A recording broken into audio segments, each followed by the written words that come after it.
The night they told me we just can't help you right now, I swallowed it like poison. It was a quiet dinner, roast chicken, soft jazz, the smell of my mother's lavender candles.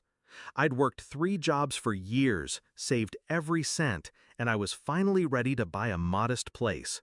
All I needed was a small boost, nothing they couldn't afford. They said it wasn't possible. My father didn't meet my eyes. My mother tapped her fork against her plate. "We love you, but you're an adult now." I let the silence close in around me. I didn't beg. I didn't even ask why. I just nodded and finished my wine. 7 days later, my sister posted a photo, her smile wide and radiant against the backdrop of a whitewashed villa in Greece, a caption dripping with gratitude. "Thank you, Mom and Dad, for our honeymoon mansion." The kind of place worth more than my entire dream house. And they'd handed it to her like a wedding favor. I didn't rage, I didn't cry, but something inside me went cold.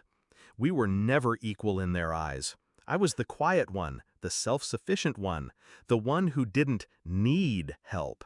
My sister, younger by 3 years, was the one they shielded, pampered, spoiled. She failed classes, wrecked cars, quit jobs. They called her spirited. I called her untouchable. Growing up, I told myself love wasn't a competition. But sitting alone that night, phone in hand, staring at her post, I realized they'd been keeping score all along. It wasn't money I wanted anymore. It was balance, justice. So I made a plan. Not loud, not messy. Something precise. Step 1 was distance. I went quiet. No calls, no visits, no updates. I knew my absence would itch at them. My parents like to be in control, and control needs access. Step 2 was information.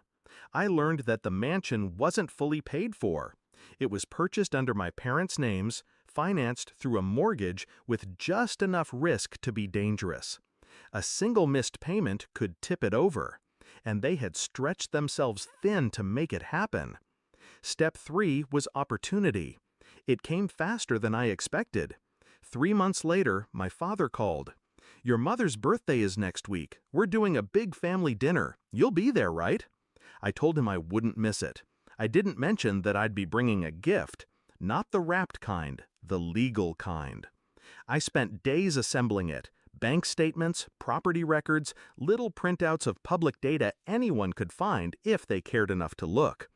And at the heart of it, the letter. It wasn't written by me, but by a lawyer I'd hired quietly. It laid out in perfect legal language an offer I had already made to their bank, to buy the debt on their mansion outright. If accepted, I would own the mortgage, and the title would remain in their names, until they defaulted. Then it would be mine. The best part? They didn't know I had the cash. They thought I was still saving. The dinner was all laughter and wine. My sister gushed about her Greek getaway as though she'd earned it. My parents beamed like proud benefactors. When dessert came, I slid the envelope across the table. "This is for all of you," I said. My mother smiled, expecting something sentimental. She opened it. Her smile cracked. Her eyes darted to my father. He read the first page, and the color drained from his face. My sister's voice cut in, nervous. "What is it?" Neither of them answered her.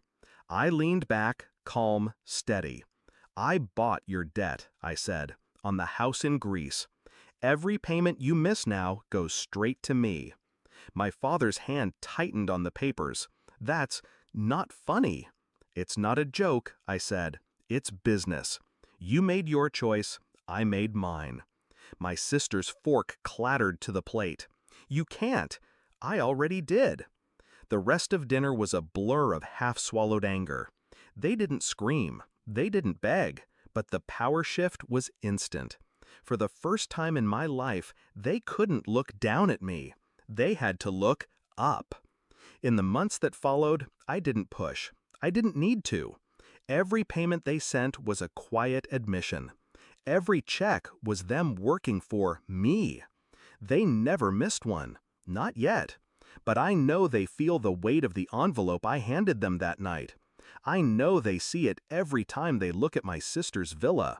And I know, deep down, they understand what I took from them. It wasn't just leverage. It was the illusion that I would always play the good child, the patient one, the one who let it slide. That illusion is gone. People say revenge is about rage. It's not.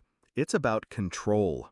And now, when my parents think about the future, they have to remember, part of theirs belongs to me.